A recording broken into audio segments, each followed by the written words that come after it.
Hello guys, hello sa mga Aries. At titingnan natin ang inyong love life. Aries, love life inyo guys today. Today na message at simula ngayong araw na to guys sa mga Aries ito.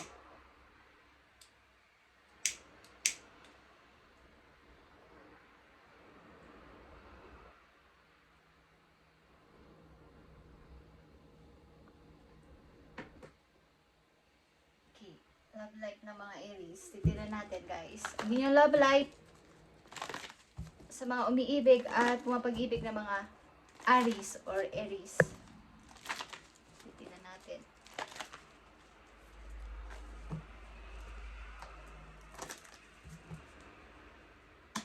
Love life ng mga Aries.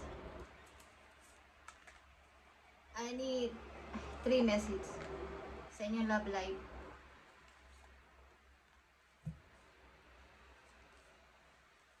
Confidence si Aries. Mataas ba ang inyong standard sa pag-ibig, Aries?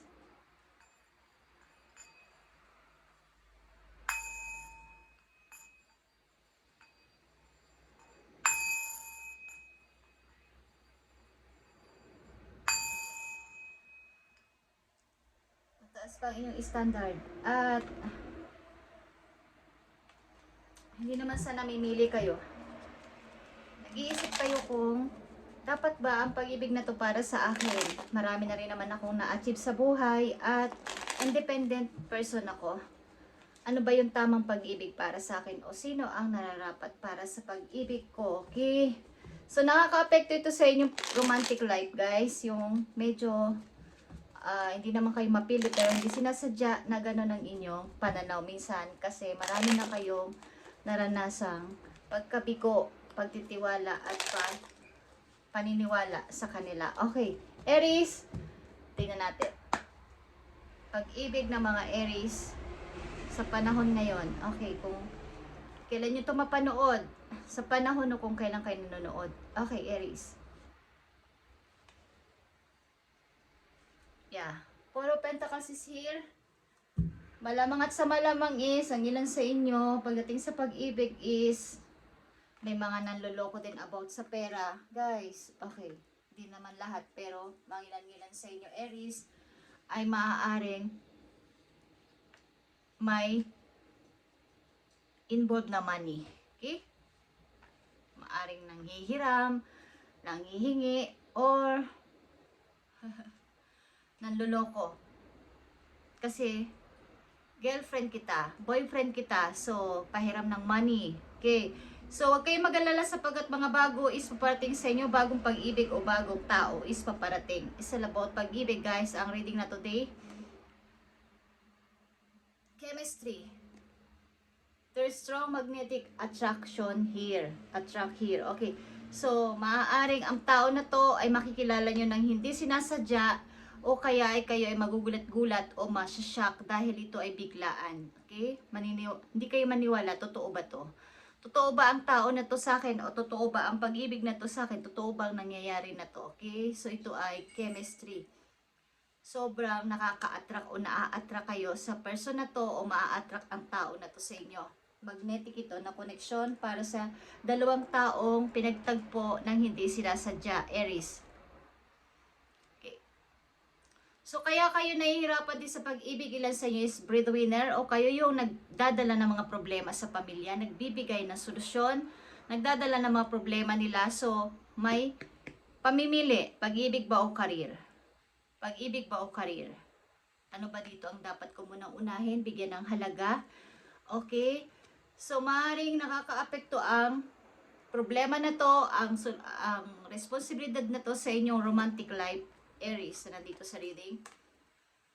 At nandito ang past life relationship. Ilan din sa inyo ay makikilala nyo ang tao na to o makikilala nyo ang person na to na maaaring kilala nyo na galing sa nakaraan. Ito ay past life. Ibig sabihin, pag nagkita kayo, kayo ay nagkatagpo, nagkakilala, parang kilala nyo ng isa't isa. Kayo ay soulmate. Okay, or kilala nyo na ang puso ng bawat isa. Ito ay connecting galing sa past life. Hindi ito yun yung inyong ex. Hindi ito ex. Okay? Hindi ito yung ex-husband nyo, ex-wife nyo, ex-boyfriend nyo, ex-girlfriend nyo. Ito ay galing sa past life. Kung kayo ay naniniwala doon. Okay? So kung hindi naman is, pakaramdaman ninyo ang taong darating sa inyo ay magaan agad ang loob nyo at kilala nyo na ang isa't isa. Parang ang gaan-gana ng, parang ang tagal nyo na magkakilala. Yun ang ibig ko sabihin.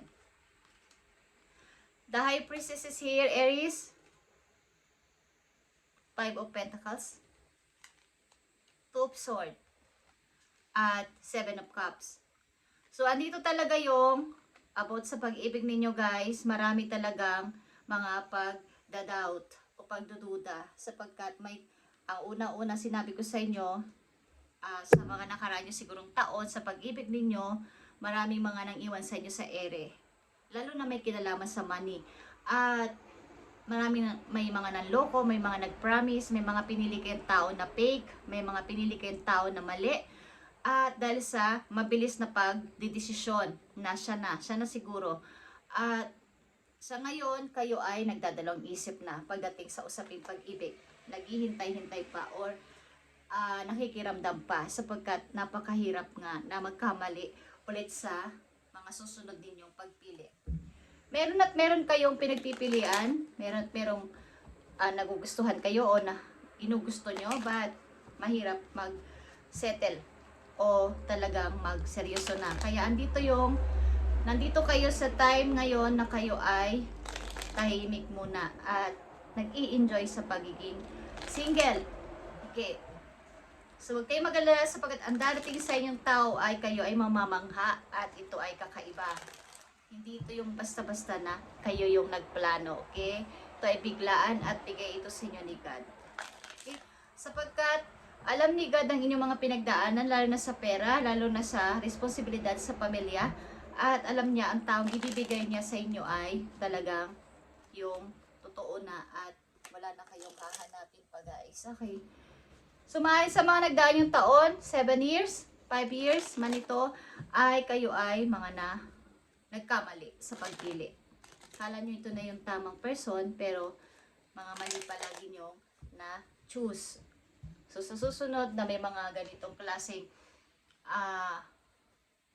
darating sa buhay ninyo, matuto na kayong mag-isip. At kaya nga nandito ang The High Priestess, kayo yung person na ngayon na hindi na padalos-dalos magdesisyon at magsalita ng oo at hindi. Mayroong pag-iisip talaga. Mayroong pag-review, mamasid, kumbaga. Hindi basta-basta. Matigas na kayo pagdating dito at talagang pinag-iisipan nyo, okay? So, tingnan pa natin ito guys, ang inyong pag-ibig, Aries. Sa mga Aries na nandito, financial problem. Financial versus career is here at past life relationship and chemistry. So, ilan sa inyo nag-iipon muna ng pera sa inyong kasalukuyan? Niisip nyo muna ang inyong sarili at kung ano yung mangyayari sa inyo sa future. Okay? At hindi naman yun masama. Andito ang King of Wands. Ito ay Aries, Leo. But ikaw ito, Aries. 2 of Swords again is here. 10 of Pentacles. At the Sun. Okay. Yeah. Happy naman kayo sa pagiging mag-isa at maaring ilan sa inyo sa trabaho ay okay. Maaring kayo ay leader type. Ang mga Aries na nandito ay may mga magagandang posisyon sa trabaho o magkakaroon kayo ng mga tinatawag na kasama sa trabaho na kayo ay hinahangaan at iniidolo. Something na sa mga darating na maaring buwan is maaaring kung ilang Aries dito ay nagkaroon ng ex-wife, ex-husband is may pagkakataon, may potential na magkita kayo muli at mag-reunion. At ito ay hindi naman masama. Ito inyong samahan ay naghiwalay kayo ng maayos dito sa mga Aries na nandito at once na kayo magkita ng tao na to ay parang kayo magkaibigan na lang para sa mga bata. Okay, at may potential itong mangyari. At sa kasalukuyan, kayo ay happy sa pagiging mag-isa at nag-i-enjoy sa pagiging single. Okay? At sabi ko sa una pa lang, may confidence dito. Ang inyong pagtingin sa pag-ibig ay napakataas na ngayon. Pagdating sa relasyon, hindi na kayo nakikipagbiruan o talagang seryosohan na at papunta na to sa hindi na lang yung palaro-laro na pag-ibig na kahit na maghiwalay is okay lang. Gusto nyo na yung seryosohan at hanggang habang buhay nyo na makakasama ang inyong person. Okay. Aries na umiibig, tingnan natin. Ang payo sa inyo. Bukod sa pag-ibig na to, tingnan natin ang inyong payo, guys. Perhaps you are reminder all too often just how quickly the pace in your life can shift. One changes after another, you are learning to adapt and grow. Be kind and gentle with yourself. Okay. So, napakabilis lang ng pag-move on ng mga Aries dito, maging sa pag-ibig o sa kanilang buhay na naranasan na paghihirap ay napakabilis lang ng mga pagbabagong naganap sa inyo. Subalit, datapwat guys, kayo ay maging maingat sa inyong sarili. Huwag kayong magpabaya sa inyong sarili din. Pagkamat kayo ay paangat na sa buhay, huwag niyong pabayaan at pansinin pa rin paminsan-minsan ang inyong sarili, magpahinga at magbigay ng gift, magbigay ng papuri sa sarili. Be kind and gentle with yourself, bagamat napakabilis na mga nangyayaring pagbabago sa inyong buhay. At alam nyo to, kaya alam nyo to na napakabilis lang. May pagkadapa, pagbangon uli, at pagpapatuloy is here. Okay? So, napakabilis lang ng inyong pag-move on kung ilan sa inyo ay nasaktan, iniwan, o pinagdamutan, o something niloko, o sa mga bagay kayo niloko, is nandito yung pagbago ng mga Aries na nandito at hindi nagpadala sa pagbagsak. Okay, at andito ang High Priestess. The High Priestess is napakaganda na pakikinig sa sarili at pakikipag-communicate sa inyong mga guides doon sa heaven. Okay, kayo ay nakikinig sa inyong mga sa sinasabi ng puso ninyo, sa sinasabi ng inyong guides. O-open mo na kayo kay God sa inyong mga guides doon sa heaven bago kayo magpasya sa kasalukuyang Aries na nandito sa reading. Okay. Aries, message pa po yun na mahalaga at napakabilis lang yung message sapagkat ibinibigay sa iyo ang tamang message today.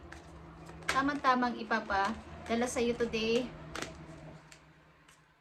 Sa mga Aries na nandito, magpatuloy lang sa buhay at bagamat ang ilan sa inyo dito ay single pa, is maaaring kayo ay bibigyan ni God ng napaka maayos na relasyon sa hinaharap, guys. At ito nga ay sabi ko sa inyo, new is nagpapakita sa akin. Okay, sabi ko nga sa inyo kayo na ito ay galing sa past life, hindi ito biro. Okay, ito ay totoo. Kilala nyo ng isa't isa at maaaring ito ng tao papating sa buhay ninyo, nandyan na sa inyong tabi. Guys, ang sitwasyon nyo ngayon ay lifetime na, guys. Ito ay maganda. Para to sa Aries, do not give up, Aries. Do not give up. Ano man itong naranasan nyo sa ngayon, do not give up. Yes, to your question. Okay, kung may question kayo sa isipin nyo kanina pa habang binabasa ko to, yes, ang sagot sa inyo ni God. Okay, yes, ang sagot sa inyo. Wala nang alinlangan. At there is not enough faith to manifest your desire. Okay? Kung kayo may minamanifest ngayon sa inyong sarili, kapirhan man to o sa trabaho, sa pamilya, sa inyong mga anak, is more. Manifest pa, guys. More manifest pa sa inyong desire na to, guys. Huwag kayong mag-give up. At yes, ang sagot sa inyo, sa inyong question, sa inyong isip sa ngayon. At nandito ang dasal, okay? Masaya kayo sa inyong sarili sa ngayon. Masaya kayo sa inyong ginagawa. Masaya kayo sa inyong life sa ngayon, okay? Aries, tingnan natin pa ang last message po yun na dapat mong malaman. Ngayon na. Ngayon na talaga at hindi kahapon. God bless sa inyo, Aries. God bless. Pagpalain kayo ni God sa inyo buhay. Okay, watching clouds, guys. Lie back, rest, and relax. Paminsan-minsan, katulad ng sinabi sa inyo na be kind and gentle with yourself. Bigyan ng panahon, oras, at pagpapahinga ang inyong sarili. Bukod sa mga ginagawa ninyo, ang mga Aries nandito ay busy at talaga puspusan sa kanilang pakikibaka sa buhay. Okay, Aries? Huwag kayong mag-alala kung kayo single pa na nandito o naging single na nandito, kayo ay makabibigyan ni God ng napaka maayos na relasyon at ito ay galing sa Kanya. Ito ay galing sa inyong past life. Okay? Thank you, Aries, and God bless.